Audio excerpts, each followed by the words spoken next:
Knowing how to correctly read candlesticks helps you to understand the market, take more accurate trades, easily avoid a lot of losses that you would have taken otherwise, and ultimately will help you to stay on the right side of the market. Every candlestick tells you a story, and mastering them lets you read the market like a book. That's exactly what's going to happen in this class. Pretty much no candle will print the same as the previous. They're all going to be different in some way. But there are only really 3 types of candlestick. And when you understand this and understand what each one is, you'll have a much better understanding of the market. So the 3 types of candlestick are strength candles, control shift candles, and indecision candles. We're going to start by going through the strength candle. Now, to explain anything inside of this video, we need to preface by saying the market is a battle between buying and selling. When we're looking at candles, we are looking at market psychology. They tell us a story as to who is in control between the buyers and the sellers. When we see more buying taking place in a market, prices go up because the sellers can demand more dollars per unit of the assets that they have if there are more people who are demanding to buy and there are more willing buyers. More selling leads to lower prices because the buyers can demand more units per dollar. If lots of people are trying to sell an asset into a market, you can offer a lower price to one of them and someone is going to take it. This is really why markets go up and down, and the candlesticks are a direct reflection of this buying and selling battle that's taking place at all times. So remember this throughout the whole video. All we're doing here is trying to read this battle using candles. So getting into strength candles. If we have a candle that opens here and closes here with a large candle body and a small upper wick, this is the result of strong buying. This is a strength candle. And it indicates that right now, at the time of printing this candle, the buyers hold control over price in the market. The same is true for a bearish candle that opens here, closes here, has a large candle body and a small lower wick.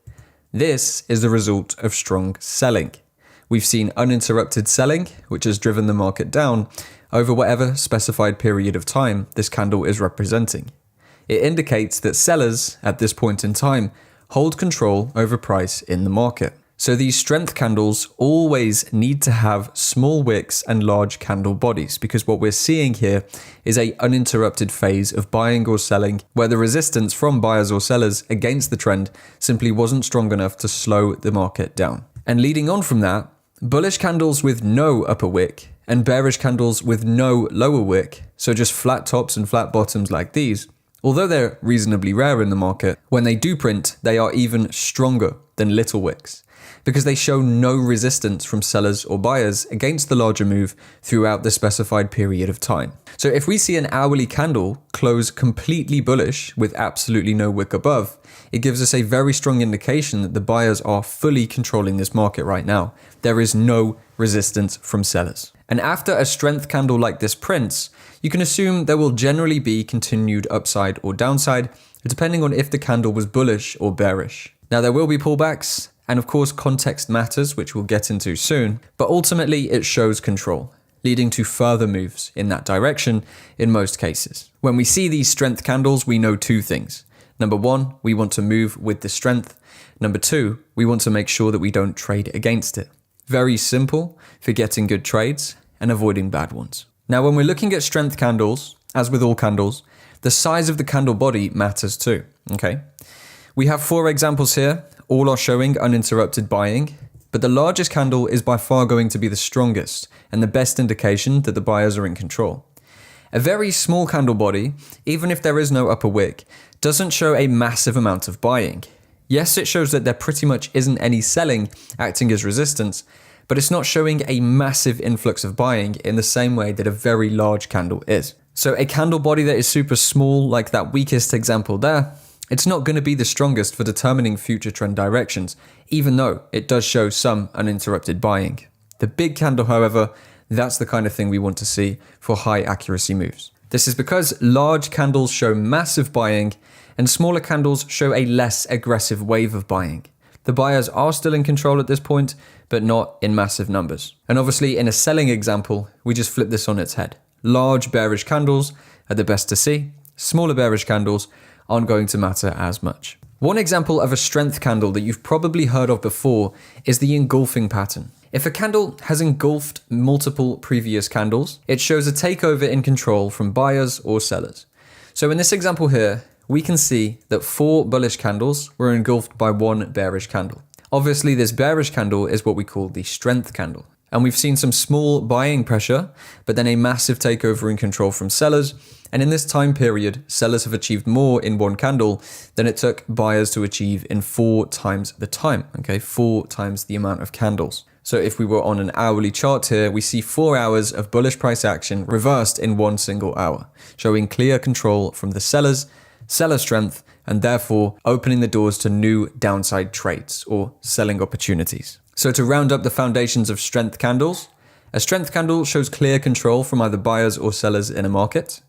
Larger bodies with small or no wicks show uninterrupted buying or selling pressure, and that is exactly what we want to see. And this gives us an insight into where the market is likely to move next. A strength candle on the bullish side will potentially lead into further upside, and a strength candle on the bearish side will potentially lead into lower prices or selling opportunities. We're going to bring this into context shortly after we've looked at these next 2 candles. So now let's move on to control shifts. So a control shift candle shows a takeover in control or a reversal happening in real time. As we've said, wicks show rejected price action.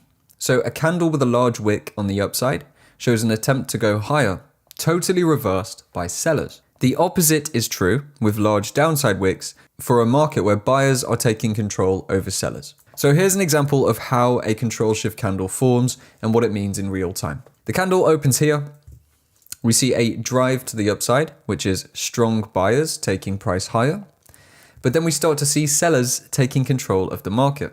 And before the candle closes, we see the sellers reverse all of the buying attempts, taking the market back down to close around where it opened. This large upside wick is showing in real time the buyers losing control of the market to the sellers, therefore hinting at a reversal and giving us valuable information that we can potentially use for future selling trades. And everything is exactly the same, but with a large lower wick instead of upper for the case of a reversal from selling to buying. Now, in terms of the candle body, it really doesn't matter if the candle closes bullish or bearish. So whether it's red or green or blue and gray in my instance, it doesn't matter because it's the wick that tells the story. And just to show you, the scenario is identical for bullish control takeovers, but it's reversed, okay? So large downside wicks is what's telling the story here of sellers losing control to buyers. Once again, the candle body color doesn't matter. It's the wick that gives us the information. Now, the candlestick pattern that you might have seen, this is very basic information, is a pin bar. And a candle that closes like this is what we call a pin bar. They can be very strong in the right context, but you need to weave in the context, which we are going to cover very soon. But just so you know, the pin bars are pretty much control shift candles, okay? It's just the name that I literally gave it to for this video to explain what it is that pin bars are actually showing you. The most important part about each of these candlesticks, including pin bars, as well as the engulfing that we showed you before, is that rather than looking at it as just a pattern, you want to consider what the market is actually telling you with that battle between buyers and sellers. This is where the valuable information can be found. So with pin bars or control shift candles, the generalized idea is to buy when we see bullish control shift and sell when we see a bearish control shift. Context matters and it will be covered very soon. So to round these up for now, a control shift candle is the first indication that buyers or sellers are claiming control over the leading party in real time. So a bearish control shift candle is where we see sellers taking the market from buyers. And a bullish control shift candle is where we see the buyers taking control of the market from the sellers. The large upper or lower wick tells us this story, and we can use it to determine reversals ahead of time. Now, one important note, it has to be a large wick one side. If there is a considerably large wick either side of the market, so both sides, this is what we call indecision, where there is no party in control. And that's what we're going to cover just now. Indecision candles tell us that no one is currently in control and that buying and selling is equally weighted. So contrary to the other versions we've looked at where we're looking at strength or reversals, indecision is simply where nothing is currently happening. An indecision candle looks like this. You might know it as a doji, okay? We have equal wicks either side or relatively equal wicks and an open and close price that is near together. So we haven't made much movement. We've attempted to go higher, attempted to go lower, but ended up closing around where we opened. Now here's a run through of what a indecision candle may form like. The candle opens here. Buyers attempt to push the market higher. Sellers reverse this attempt. Sellers then attempt lower pricing, but eventually the market ends up closing near the open price. So what we've seen is an equal attempt from buying and an equal attempt from selling without really any movement being made. It's simply a state of pure indecision in the market. No one is in control. Buyers and sellers are equal. Now, when we're looking at indecision candles in a market, they are not always going to look exactly the same. These are some different forms of indecision candles that you will see. Sometimes they will have a small candle body. Sometimes they will have a slightly larger candle body. Sometimes the wicks will be really long. Sometimes they'll be short. All in all, though, what we're looking for is a candle that opens and closes near to itself with a wick either side showing attempts to go higher, attempts to go lower, and complete failure in indecision from one direction or the other. Now, how do we actually trade indecision? Well, we cannot directly trade it because it doesn't tell us who's in control, right? We want to be on the right side of the market. If buyers aren't in control and sellers aren't in control, then we can't directly trade that candle. But we can use indecision candles for trades once the market creates clear direction. So for example, if we have an indecision candle, which shows no control by either party, and then the market breaks out of that range, we can use the pullback to buy or sell in line with whichever direction has taken control, whether that's buying or selling. And also one of its primary use cases is to be used to gauge the likelihood of reversals when it prints in points of interest like supply zones or demand zones. So here we see a collection of different candles, which shows after this selling move, the sellers have lost control. This itself doesn't confirm a trade. We would generally want to see something like a bullish engulfing to confirm that the buyers did indeed take control. But the indecision is the first sign that the market is indeed slowing down. So it's a good place to start prepping buys and keeping in mind that this bias may shift now that we've seen a complete slowdown in momentum. So to round up indecision, it's not directly tradable as it doesn't give us clear direction from buyers or sellers, but instead it is used for gauging reversals and also taking trades from the point where one party finds control. So now it's time to use what we've learned in the first section of this video to actually bring it into real markets and look at some context in real charts.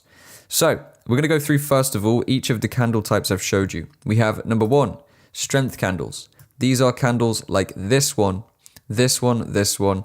All of these large bodied candles, okay, these are strength candles, which show clear control from buyers or sellers. Now you can see it's the strength candles that are actually creating the up and down moves, okay? The second type of candle is that control shift candle. So if we look at this candle here, this gray one, I'll just mark it so you can see. This shows a control shift, which could be a first indication that potentially the market could reverse from here, because what we've seen is a push up, a few strength candles. We've then had a pullback, but a massive push back up from buyers, bringing us back up to this point and pretty much rejecting all price action that took place underneath that level there, around here, okay? So that is a control shift candle. That's what we would use to gauge potential reversals. And then the third type of candle is the indecision candle. I'll show you a few points where these indecision candles form.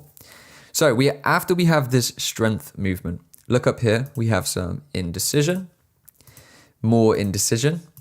The market breaks out higher and creates once again more indecision candles. So you can see there's 1, 2, 3, 4, 5 there before the movement lower. So this whole area pretty much up here is a phase of indecision.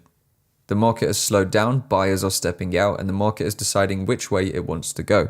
Sellers then step back in and drive the market lower. So this phase of indecision, indicated by all of those different separate indecision candles, it's kind of that first sign of reversal that we spoke about, all right? What we've started to see is no large, strong candles and more sideways candles with wicks either side. Now, another point of indecision is over here. This one's important as well. See this doji candle, this little gray one, this created a massive push of strength.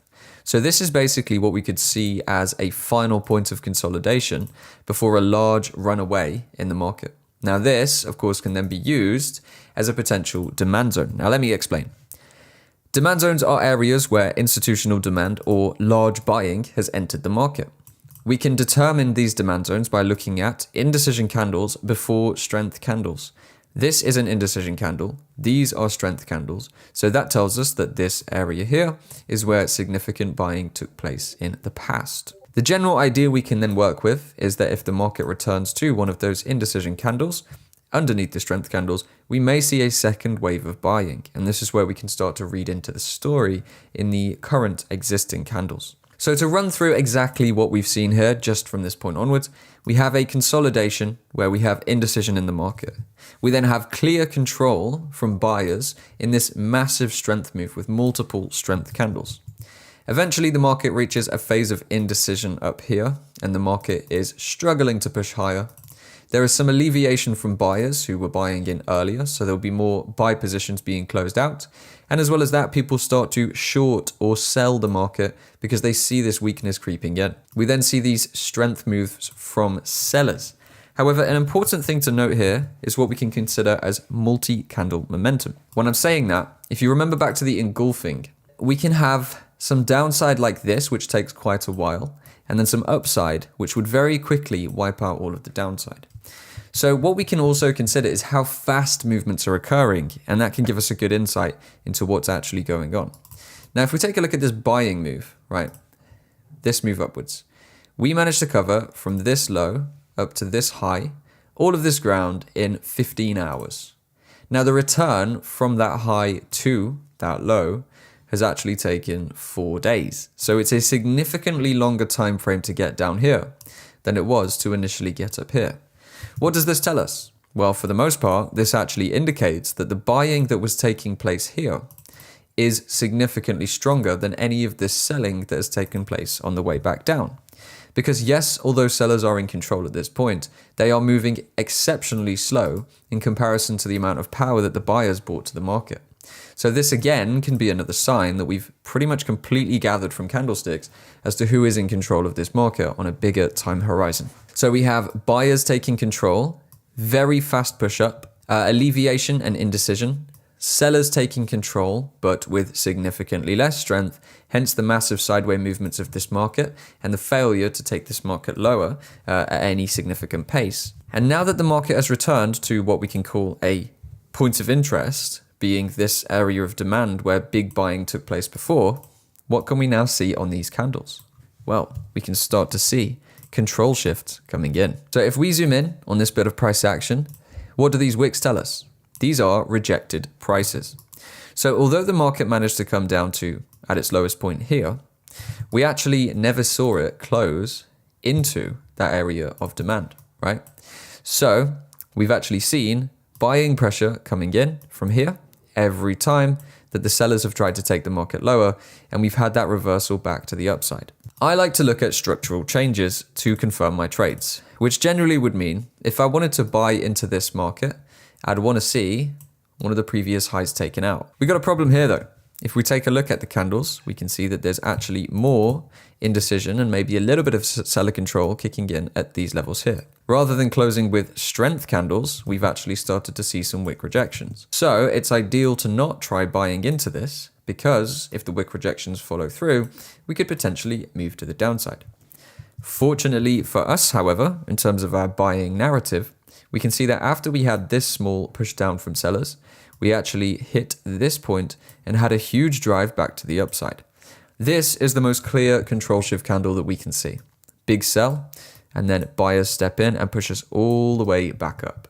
So from this point on, we actually never managed to see any closures underneath this level. Okay, we had push from this point, and from there on, this was the lowest point we ever got to, and every attempt to go lower was indeed rejected. So there's our control shift candle. There's some solid wick rejections as well, showing us that the buyers are stepping in here. And now I want to draw your attention to this little area here. What do we see? 1, 2, 3 indecision candles. A fourth relative indecision candle, but it does have a bit more weakness. Now, with all of the things combined, in seeing that we're in a point of interest, a high interest buying point, we're seeing control shifts from the downside, we're seeing buyers stepping in, and we're now starting to see indecision and then a drive to the upside with this small strength candle. What could we presume from everything that we've looked at so far?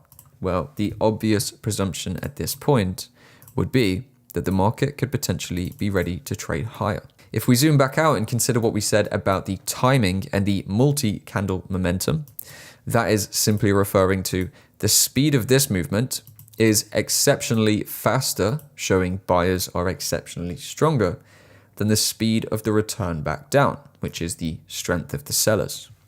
So we know from a larger perspective, buyers are in control, okay?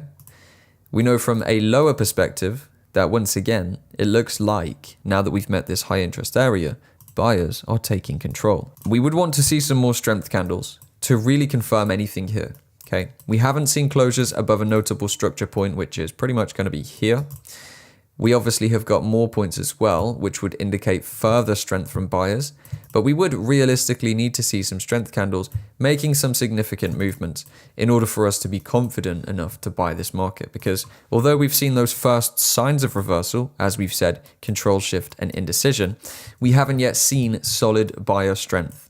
We would need to see that in order to actually build our narrative and understand that the market direction is under control from the buyers. So pushing this market forward a little bit, you can see that following on from the indecision, we have one more small phase of indecision, which is the consolidation, where buyers are accumulating. We once again have then a control shift candle. And what precedes the control shift candle? So let's take a look. The control shift candle is going to be this one here. We see an attempt to go lower from sellers, big buying stepping in at the low, and then a close higher than the open. So this actually shows a big attempt to go lower, reversed by buyers. This then precedes these large strength candles. These two candles have engulfed a massive amount of previous bearish price action. Okay, if we were to quantify it, we have here an entire range of around 2 days, nearly 3 days worth of price action, cleared back out in pretty much 1 hour, okay? We have one 30-minute candle, two 30-minute candles, and they've wiped out nearly 3 days of downside price action, which shows us that the buyers are definitely back in control. Now, what can we do here then? Well, of course, as we said, the areas that we like to buy from are going to be the indecision candles before large movements up. So for this one, I'd actually look towards the control shift candle as the higher probability point to buy from. This would be where the best trades come from. Basically, what we would be looking for is, as we've said, this is a high interest point for buyers. If the market reverses to this level, it is going to be a high interest point for buyers again. We've seen significant strength, meaning we've seen significant demand. If the levels hit again, we're probably going to see that one more time. So with everything we have in mind now, we could actually look to take this market higher, okay? Judging from the fact that the market is, of course, very bullish on the bigger picture, the strong moves are a lot faster than the pullback moves, okay? We could look for targets into essentially new highs. We can buy from this area, expecting that if the market reaches that level again, it will start to drive to the upside with strength. And our targets can then be leading towards further points in the trend. Basically, considering we have strong buyers, we would just simply be looking for new strong buyers to step in now that we've had that alleviation or relief in the market and came back into some high interest buying points. So here is how this would go. We see the market slowly return. Once again, a brilliant sign. Let's think about the timing here. In just 1 hour, we created all of this upside, and then it took a further 9 hours to return back down to the point that we created just after 1 hour of bullish price action, right? You can also see that there is no momentum behind these bearish moves. All of the first candles for this entire first range are indecision candles. We then did have one bearish kind of very weak strength candle, so it wasn't really a very strong candle there at all. Remember, we said the size of the candle body matters as well. And then we actually got pretty much a control shift candle, which would be this one, after that weak strength candle. So we attempted to go lower, but we rejected over 50% of that 30-minute candle's price action before then printing the next one, which once again has a small upper wick and a larger lower wick, rejecting around 35 to 40% of that candle's price action. So we know that this downward move is a lot weaker than the upward move that came before it. You see how we're reading the candles to understand a story that's happening behind the market. What we're actually doing here is basically considering, by looking into the candles, how fast the candles are forming, how strong the candles are, any indecision, any control shift. We are building a narrative as to who is in control of this market in that battle between buyers and sellers, because realistically, it's one of the only things that matters, okay? If the buyers are in control, we want to buy. If the sellers are in control, we want to sell. If there is no clear control, we don't want to do either at that point in time, okay? So, let's round up this trade then. You can see that it did run through to make new highs. We have, number one, the big picture narrative. Strong, fast buying. Slower, choppier selling, with a massive phase of consolidation or a larger indecision taking place, pretty much from this point to this point before we have that final push lower. When the final push lower is created, it trades into an area where major buying started. We then see no closures in that level. Just under this level here, we only have wicks showing control shifts, showing failure to go lower from the sellers.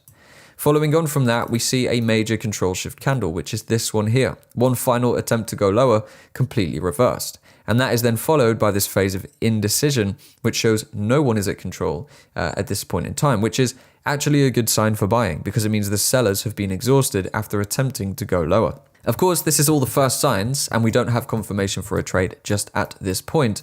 But when we start to see the market push up with these two big strength candles, this one and this one, this pushes us past some notable structure points and creates the strength we wanted to see. Once again, as we said, this one single hour of price action reversed almost 3 days of previous price action. So we see the sellers are considerably weaker, okay, than the buyers are when they step in here. And then once again, just to add another layer to it, we see the selling attempt back down is also considerably weak. And then we take off once we've filled the significant area, the indecision or control shift candles where the initial buying started to take place. So here you can see we are not just looking at candlestick patterns and, textbook activity stuff. We are actually reading into the psychology behind the market. We are saying, what is it that the buyers and sellers are doing that has created this price action? How can this be used to formulate trades? We know buyers are strong, sellers are weaker. We see the buyers are strong here and the sellers are weaker. So, of course, the right side of the market to be on is going to be the buy side. And as you can see, would have worked out brilliantly. If you want to put together everything we've covered in this class, along with all the other concepts I used to get these results last year, and that my students have used to get payouts and certificates like these in just the past few months, then I have a free course. It's completely free. I'll show you how to build a trading system, simplify your trading, improve your trades, and find success. The link is at the top of the description for this video. I think this will change the game for you. It's 100% free, so there's no risk if you don't enjoy it. And if you can't be bothered to do that, or you've already watched it, then watch this video next. This will follow on nicely from the class you've just enjoyed. So thank you for watching. I'll see you in the next class.